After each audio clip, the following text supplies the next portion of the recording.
2012 last match గెలిచిన ఈ అమ్మాయి జైపూర్లో చరిత్ర కూడా అదే చెబుతుంది.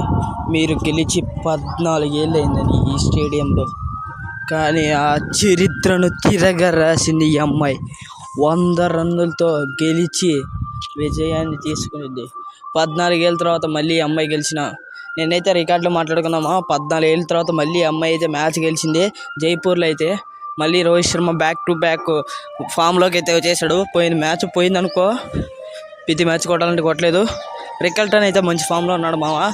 బ్యాక్ టు బ్యాక్ 6 మ్యాచెస్ అయితే విన్ అయింది. ఈ అమ్మాయి హిస్టరీ అయితే క్రియేట్ చేస్తుంది మామ. వీళ్ళు ఇలాగే ఎట్టినారంటే ఫైనల్స్లో ఈసారి కప్పు మింగేది కూడా వీళ్ళే అనిపిస్తుంది. ఏదో వీళ్ళు కొడతారు, ఎవరు కొడతారో. టాప్ 1లో 17 రోజుల క్రితం టాప్ 9 పొజిషన్లో ఉన్నారు వీళ్ళు. కానీ ఇప్పుడు టాప్ 1 పొజిషన్లో ఉన్నారు. ఆ రాజస్థాన్ సిఎస్కే అఫీషియల్స్ ఏం వెళ్ళిపోయింది కూడా ఇంటికి, అస్సాం ట్రైన్ ఎక్కి. ఇంకా వార్మప్ మ్యాచ్లే, వాళ్ళైతే క్వాలిఫై అవ్వరు. ఈ అమ్మాయి అయితే ఫస్ట్ పొజిషన్లో ఉంది. ఎవరు కప్పు కొడతారో కామెంట్ చేసి చెప్పండి. వీడియో కానీ నచ్చినట్టయితే లైక్ చేసి సబ్స్క్రైబ్ చేసుకుందాం.